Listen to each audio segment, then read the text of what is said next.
நன்றி நண்பர்களே. இன்றைய இரையாற்றல் பக்கத்தில் கலந்து கொண்ட அனைவருக்கும் நன்றி.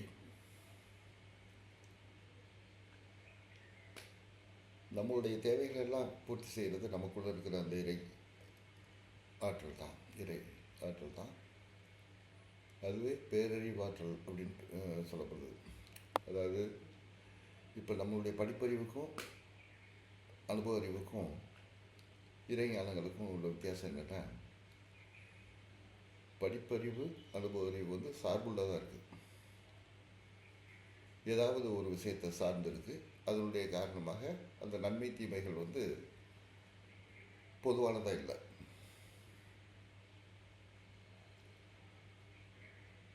குறிப்பிட்ட சில விஷயங்களை மட்டும் நம்ம மேலே நம்ம கவனத்தை திருப்பி அதில் மட்டும் நன்மை கிடைச்சா போதும் அப்படிங்கிற அளவுக்கு நம்மளை சுருக்கிறாங்க. ஆனால் அது முழுமையானதாக இல்லாததுனால பக்க விளைவுகள் உள்ளதாக இருக்குது. அறிவு எந்த அளவுக்கு மனித அறிவு, தன்முனைப்பான அறிவு வந்து இப்போ உதாரணத்துக்கு நவீன அறிவியல் உயர் தொழில்நுட்பமும் எவ்வளவோ ஆராய்ச்சிகள் பண்ணாங்க, என்னென்னவோ பண்ணுறாங்க. ஆனால் நெட் ரிசல்ட் என்ன? யாருமே இப்போ சுகாதாரமான உணவுகளை, சுத்தமான உணவுகளை, இயல்பான உணவுகளை, இயற்கையான உணவுகளை சாப்பிட முடியல. எல்லாமே விஷம், நஞ்சு கலந்த உணவாக தான் இருக்குது.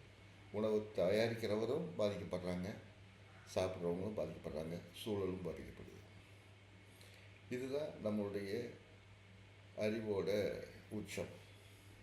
அதாவது அறிவுன்னு நான் சொல்கிறது வந்து சரியாக புரிஞ்சுக்கிங்க, சார்புள்ள படிப்பறிவை தான் நான் சொல்கிறேன். இந்த சார்புள்ள படிப்பறிவு யாரோ சிலருடைய தேவைகளுக்காக மற்றவங்க மேலே திணிக்கப்பட்ட விஷயமா இருக்குது. இதுதான் வந்து நடைமுறையில் நம்ம எல்லோரும் பார்த்துட்ருக்குது.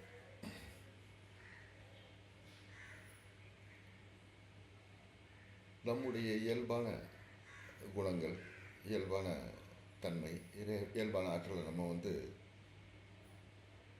கவனித்து மரியாதை கொடுத்து அதை மேம்படுத்திக்கிற போது ஒரு சரியான சமூகம் பிற்காலத்தில் உருவாகும், நிச்சயமாக உருவாகும். ஏன்னா இந்த கேடான சமூகம் வந்து ஒரு உச்சத்துக்கு போயிடுச்சு. தன்னைத்தானே அழித்துக் கொள்வதையே நாகரிகம் சொல்லுது, கொலை செய்கிறத வந்து நியாயம்னு சொல்லுது, அதை வந்து பெருமைப்பட்டுக்கிறது. அப்படி பெருமைப்படுறவங்களுடைய கட்டுப்பாட்டில் தான் உலகமே இருக்குது. நம்மளுடைய வாழ்க்கையின் ஒவ்வொரு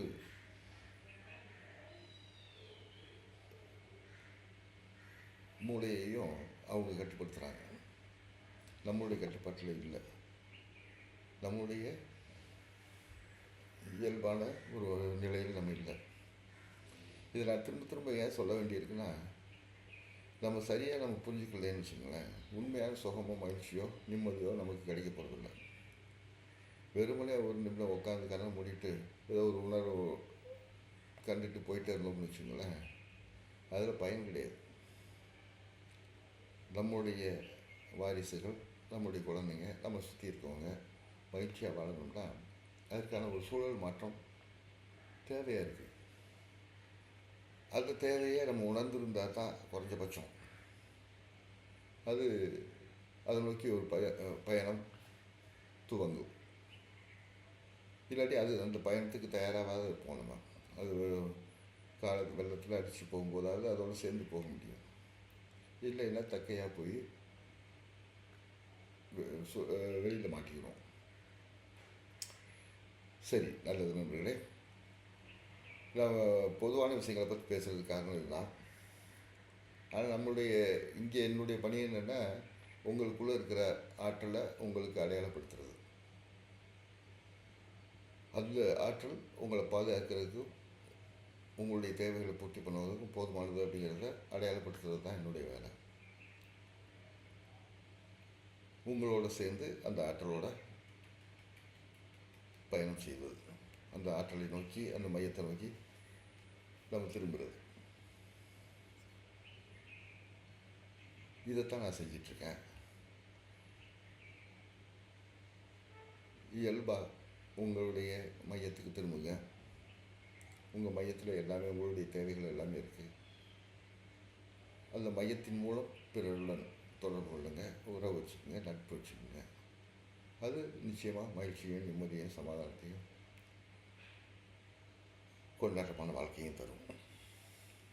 நல்லது நண்பர்களே, மகிழ்ச்சி. நாளை சந்திப்போம்.